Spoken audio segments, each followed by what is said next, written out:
Hey, everybody, welcome back to 600 Pounds Down podcast. I'm one of your hosts, Coach George, and today we're hitting on a really raw and honest question.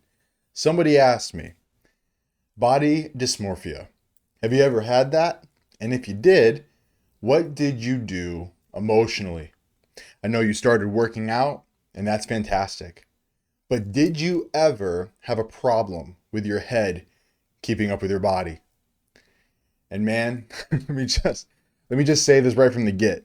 Yes. 1,000 times yes, a million times yes. Body dysmorphia is absolutely real. And it doesn't just magically disappear the moment the weight comes off. You can drop 100 pounds, 200 pounds, 600 pounds.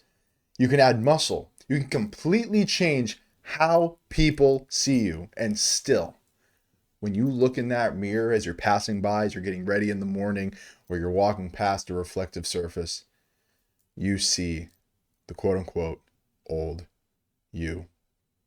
So I want to take you back for a second. When I was over 300 pounds, you see, I had this picture of myself in my head, and it was nothing but shame filled. Big belly, unhealthy, tired, bad skin, always trying to hide with extended tees. I was wearing skinny jeans. I don't know why. I don't know why I did that. I don't know what possessed me at over 300 pounds to wear skinny jeans, but I did. I did. But I always thought wearing like two shirts, extended t-shirts, would try to hide it. But let me tell you this, no one wears 300 pounds well. And when I lost the weight, here's the crazy thing. When I lost the weight, I thought my head would instantly catch up.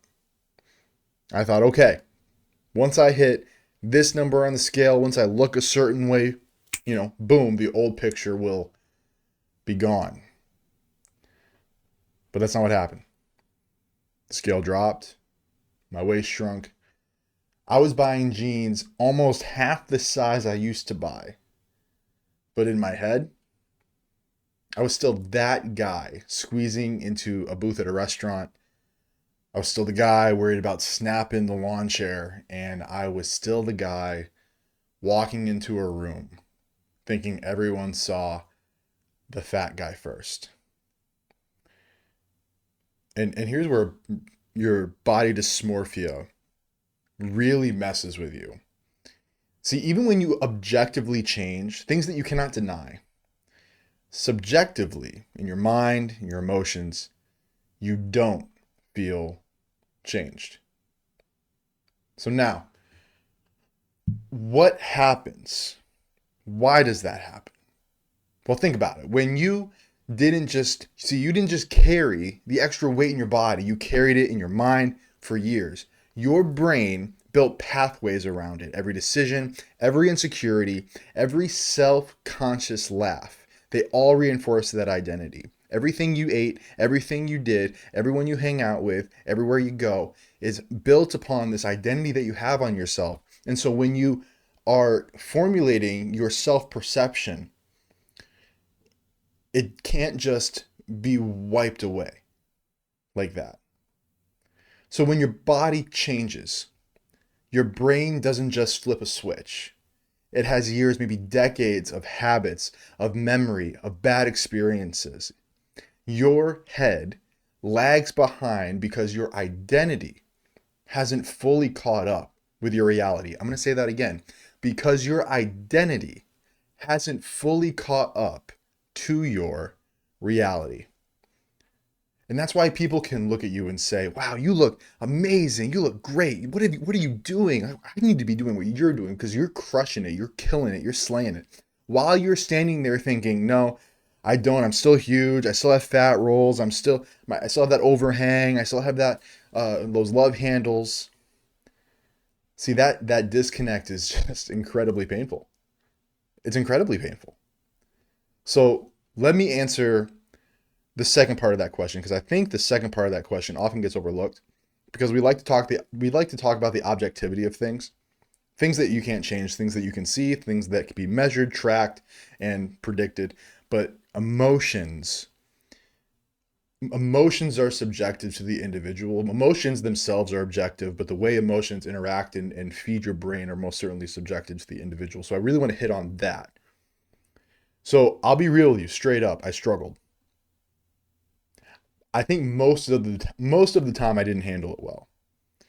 There were days I avoided mirrors. There were days I obsessively checked mirrors. I remember, and this was even up to recently, uh, about a year or so ago. I would walk by a reflective surface, and I would always look. I would always look at the reflective surface, and part of me is thinking like, man, people must think I'm so conceited, but that's not it. What it is, it's I'm not conceited.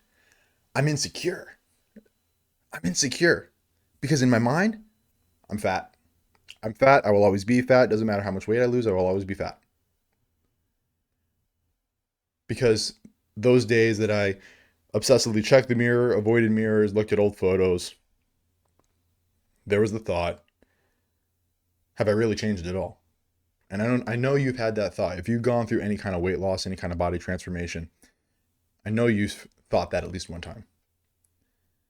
But here's what I learned. You cannot fight body dysmorphia by ignoring it. And you cannot fix it by obsessing over it either. What you have to do is retrain your head the same way you have retrained your body. So let me give you 3 things that helped me emotionally when my head wasn't keeping up with my body. Number 1, truth telling through photos and measurements. I'm going to tell you this straight up. The mirror lies to you because the truth doesn't lie in the mirror. In the mirror, the truth lies with your eyes. And your eyes will lie to you because your eyes are still connected to your old mental image. Data does not lie. I kept progress photos, not because I loved looking at myself, but because I needed evidence of change. I needed to see side by side proof that I wasn't who I used to be. The camera reminded me when my brain refused. Guys, it is an incredible, crazy thing what our minds can do and what our minds can say to us. It is incredible. The older I get, the more amazed about it I am, both good and bad. You need to track. Number 2, community feedback. Listen, sometimes you need to borrow other people's eyes until yours catch up. I'm going to say that again. Sometimes you need to borrow other people's eyes until yours catch up.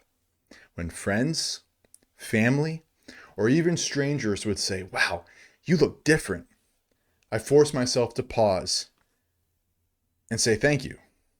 Not, yeah, but, and not, I still got a long way to go, or, oh man, I don't know, it's that practice self-degradation, right? That practice self-degradation. We always do that, right? Because I would tell my grandfather, like, I don't know what to say because I don't want to come off conceited, but I have changed. So how do I not come off conceited and yet acknowledge that good things are happening? And he told me, just say thank you. And I still think about that to this day. I mean, he told me this, years ago, and I still think about this. That little practice was like reprogramming my brain, reprogramming it from self degradation to thankfulness. Third point, you need to recenter your identity. And guys, this one is the biggest one. If your whole sense of worth is tied up in your body, dysmorphia will eat you alive. Because even if you lose weight, gain muscle, fix your health, your body is still going to age, friend. It's still going to change. It's still going to shift. You have to anchor your worth somewhere deeper. Full stop, real talk from me and for Coach Jay. That's in God, in Jesus Christ, in being more than just a body. But even at that practical level, it means remembering I'm not defined by the mirror. I'm defined by who I'm becoming, not who I was. So even today, I'm not immune. I've struggled with it this week. I can walk into the gym. I can see a dude twice my size. I was literally talking about this. I saw my boss's son-in-law in the gym. The dude is just a freaking bear. Like if he decided to punch me in the head, I think my head would disconnect from my body. Like dude is just like awesome. So you walk into the gym and suddenly I feel like I haven't ever changed a bit. I feel scrawny. I feel fluffy. I feel chubby.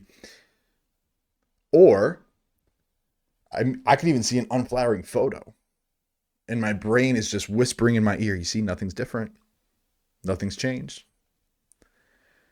So here's what I do in those moments. One, I pause. I pause. Two, I remind myself of the evidence. My waist is smaller. My arms are bigger. My chest is bigger. My back is wider. I'm stronger. Those things can be tracked, and those things don't lie. I also remember how far I've come. I keep 2 photos on my phone. Um, my mom, 2 months before I decided to transform my life, she took 2 candid photos of me in Christmas of 2017. 2 months before I decided to change my life. I have a ton of photos. I even have the first day progress photo from February 2018. But I keep those 2017, Christmas 2017 photos on my phone because I'm just sitting there. It's just me. I'm not trying to suck it in. I'm not trying to stand up straighter. I'm just existing. And man, I was big. I was big, guys. I have to remember how far I've come. And this last point, Coach Jay has said this before. I'm going to reiterate this too. You have to have grace for yourself. There's no way that there's grace for everybody else except for you. My friend, you are not that special. Praise God, you're not that special. The same grace for the person on your right and on your left is also for you. Because body dysmorphia is just not a one-time battle. It's something you learn to manage. It's kind of like a scar. It fades, but it never really totally disappears. But you can live with it, recognize it, kill it, reorient your mind away from it. So with all that said and done, if you're listening to this right now and you're battling dysmorphia, first of all, you are not broken. You're not weird, and you're not alone. Every person who's gone through big transformation feels it. Second, don't let the lag between your head and your body steal your joy. Celebrate progress even when you don't feel it. Keep records. Let community encourage you and anchor your worth deeper than your waistline. If you haven't yet, head over to Facebook, search 600 Pounds Down Facebook group, join that. Love the encouragement in there. Love the people in there. If you're having a tough time, that's a community for you. And third, remember, it takes time, guys. Just like your body didn't change overnight, your mind is not going to either. But with time, truth, grace, it does catch up. So yeah, body dysmorphia is real. I've lived it. I still live with shades of it, but you don't have to let it own you. You can retrain your head the same way you retrain your body. So friends, thank you for listening. If this resonated with you, share it with somebody who's in the middle of their transformation. And hey, don't forget, the journey is more than skin deep. You're not just changing how you look. You're also changing how you live. Be blessed, and I will catch you next time on 600 Pounds Down podcast.